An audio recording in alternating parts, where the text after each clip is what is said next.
Obviously, summer's a busy time for performers like you, and just wanted you to tell us a little bit about your travel and your experiences so far this summer. I know it's still early. Well, it's pretty cool. Yeah, it is kind of still early in the summer, but I guess the year started in February for us, and it started sort of back east in Nova Scotia, New Brunswick, PEI. We did shows out there, so it's an early summer for us, but now we're kind of mid-swing of it, and just played Winnipeg the other night. Calgary last night, just hang out, which was nice. But before that, we were in Ontario, and actually we go back to Ontario at the end of the week. So it's back and forth, and that's what the summer's typically like. You don't really go on a tour; you just go to wherever they need you, that week or that day. So you getting used to this? You getting used to this one end of the country to the other thing? I am, yeah. And you know, at first it was really exciting to go to these provinces and see all the landscape and meet the people and that kind of thing. And it hasn't lost that appeal yet, but in some respects, you just don't get to spend enough time there. So we spent a lot of time in Alberta, obviously in Red Deer. We've been here a few times, and I won't name the place we played at Billy Bob's, but we played a few different areas and hung around town for a while. So it's nice to get back to areas that you've been and be able to spend some time. Yeah. And I see you've taken up Twitter to keep fans updated from the road. Wondering about that and what some of the other things you do to pass time with when you're doing all that traveling. Well, I try to keep up to date with Twitter. Twitter's one of those things where I didn't know what it was all about when I first got into it, and then I realized it's not something that is delving into your personal life like a Facebook thing would, a personal page, let's say. People go looking for you, they look for you and your kids and your family, and they want dirt on you and that kind of thing.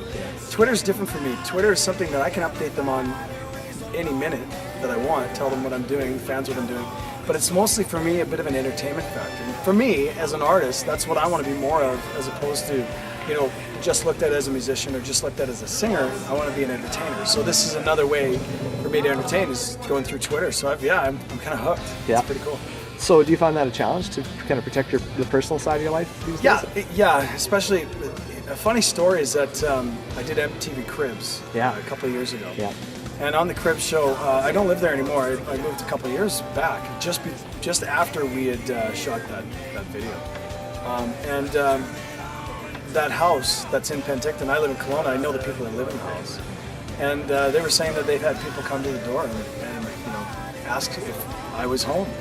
And knowing that was the place that I lived in, I thought, man, why would people do that? What's the appeal to that? But I guess people just want to know more about you, and not just the artist on stage, and even when they get to meet you after the show, but they want to know even as much as where you ate that night. So Twitter is a great way to do that. Yeah, Thankful is your latest album. I was going to get you to talk a little bit about the making of that album and how it's been received so far. It's been received extremely well. The Thankful album for me has been a real change in a lot of different ways. Some of the songs were more related to my stories in life, as opposed to, I always wrote about other people's stories. I didn't want people to know about some of the deep, dark secrets that I wrote. No, this album really kind of, for me, is an introspect, and I got to tell some of my passages along the way. And in a lot of respects, people at first went, wow, this is kind of a light album for you, compared to what you've come out with Big Wheel and Hold My Beer and those kinds of songs. But really, if you look at it, we haven't had that kind of reaction in the last couple singles. We came out with Let's Get Rowdy, which is another Hold My Beer type of song. Yeah. As well as right after that, we came out with How Do I Get There, and which people went, wow, this is actually a really cool tune. It kind of reminds me of The Who, of back in the day. And every single that we've had released up to this point, people gone, wow, this album is so much better than I was thinking that it was, because they heard those really slower ballad type songs on the album. Yeah. And now they realize that this is kind of a kick-ass album. And it's going unbelievably right now. So we still have probably another 2 singles to come out from it. And but I'm working on a new album right now that is going to be out next year sometime. Not sure when. Probably middle of the year sometime, but it's going to be a little rockier. Because I was telling you before, I want to go across Canada on a big arena tour like this, in places like this, put on what I would call a rock show with explosions and lighting people on fire. It's great. It's going to be fun. And that album will reflect what that tour is going to be all about. So it's going to be a lot more rock and country based.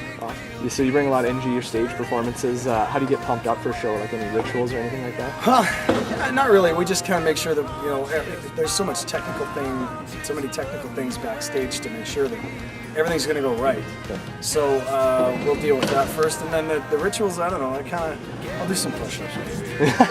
Get kind of jacked up. No weirdo Goldie type rituals. No, I don't. I used to do that, and then I realized, man, I really like doing that a little too much, and I started doing it earlier and more beer. Yeah.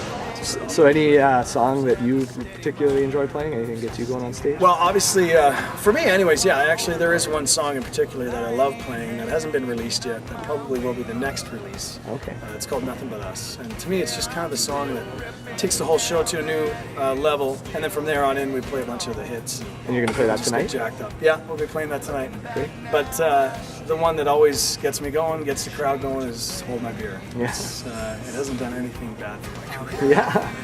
And so I guess we kind of covered it, but I was just going to go over this one more time. What's next for you in terms of albums, tours? You talked a little bit about that, maybe the tour coming up.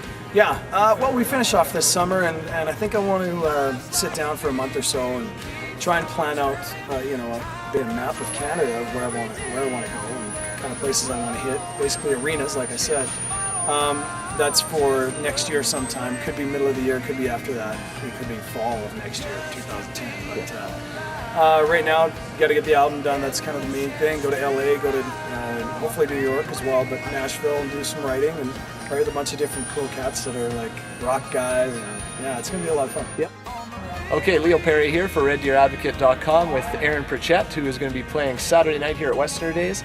We're going to do 10 rapid-fire questions with Aaron here, so you ready to go? I'm good. Okay. Might be a little scared. Number 1, Smarties or M&M's? M&M's. Calgary Flames or Edmonton Oilers? Flames. So you are a Canucks guy. I'm a Canucks fan. Oh, okay. I love choice. those two. Yeah. Name Red Deer's WHL hockey team. Red Deer Rebels. Most embarrassing song on your iPod? Probably a Kelly Clarkson song or something. I don't know. Tim Hortons or Starbucks? Starbucks. Okay. What is the appropriate age for kids to start dating? 9. No, just 18. Okay, and how would you pronounce the mayor of Red Deer's name? Welling. Oh, perfect. He knew that already. No, I didn't. Oh, okay. Best country artist out there besides you, of course. Gord Bamford. Ooh, nice. Hockey fights, good or bad? Great. And 3 words that rhyme with Pritchett. Go. Corvette. Good. Duvet. That's good. Barrette.